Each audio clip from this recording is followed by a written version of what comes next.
Hi, I'm Claire Tompkins, the Clutter Coach, and this is the Organize Your Life podcast. In every podcast, I'll talk about an organizing, decluttering, productivity, or time management concept, and I'll tell you why it's important. I'll include an action step at the end so you can start practicing right away, all in just 5 minutes.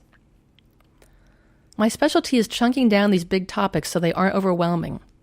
That's the concept for the podcast, too. I'm now done with the material from my first book, 52 Simple Ways to Get Organized. If you want the book, you can find it on my website or on Amazon. And you can view the show notes for this podcast on my blog. If you have questions or would like me to talk about a particular topic, just shoot me an email at claire@cluttercoach.net. I would love to hear from you. Keep in touch by getting on my mailing list. It's under the Free Stuff tab on my website, cluttercoach.net. Okay, here we go.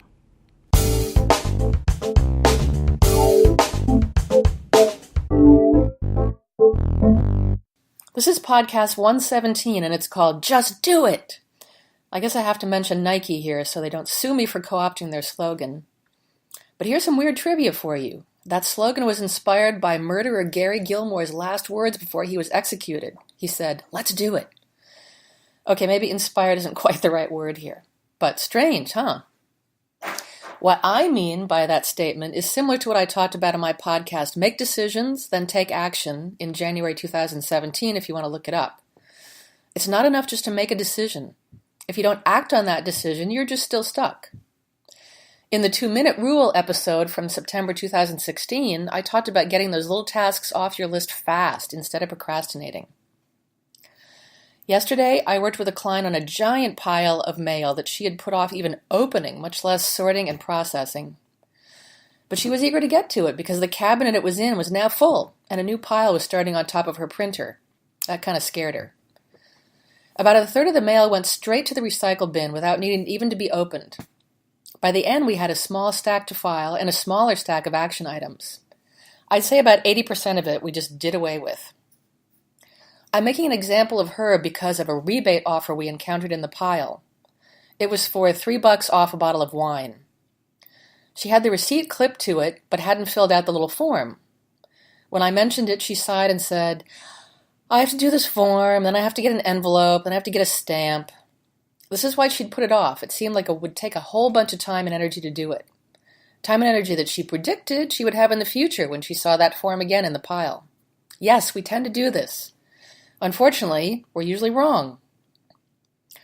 I encouraged her just to fill out the form, stick it in the envelope, put a stamp on it, and be done with it. It would take 2 minutes or less. She wrote out her address on the form. Then she saw she needed the UPC code, so she searched around her kitchen for several minutes looking for the bottle. Luckily, she found it. She added the code. She examined the receipt for the purchase date, not always easy to find, and she'd forgotten by now when she bought that bottle. Then she dug up an envelope and a stamp. Her last one. I congratulated her for getting the task done, even though with the cost of the stamp she'd really only get about $2.50 back. She looked at the form and smiled, but then suddenly frowned and said, "Oh no. Turns out the offer expired 2 weeks ago." So we'd actually just wasted about 10 minutes on it. And this, my friends, is why you should just do it. Here are the takeaways. If she'd done this form the same day she bought the wine, she would have had the bottle handy to get the code from. She wouldn't have had to scrutinize the receipt for the date, because it would be today. It never would have gotten into her to-do pile. And she would not have wasted time over the past 3 months seeing that form multiple times, pondering filling it out, deciding to pass over it once again. Because every time you look at a task and put it off, you create a little anxiety seed, and that becomes a field of anxiety weeds, my friends. Finally, by doing it right away, it would have only taken 2 minutes or less without all the searching and the agonizing that made it take much, much longer. When you commit to doing tasks the moment they come up, you circumvent resistance. Resistance, according to author Stephen Pressfield, is the strongest force on earth. Resistance comes up when we're confronted with a task that seems hard or time-consuming or challenging or overwhelming. Every moment we put it off, those negative feelings grow. You may not be entirely conscious of it, but a pile of undone to-dos gnaws at you and erodes your sense of being a productive and competent person.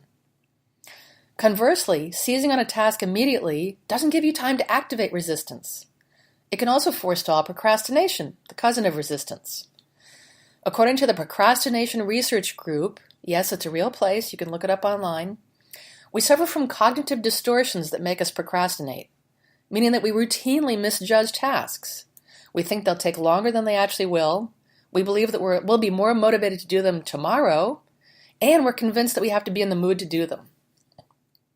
So here's what you can do right now. Look at your to-do list, or maybe an old list that has tasks you've been putting off for a while. Pick the very first one that you're capable of doing right now and just plunge in and get through it.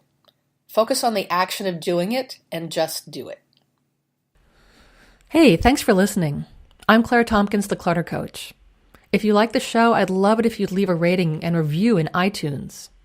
You can subscribe too, so the podcast will be ready and waiting for you to listen to it.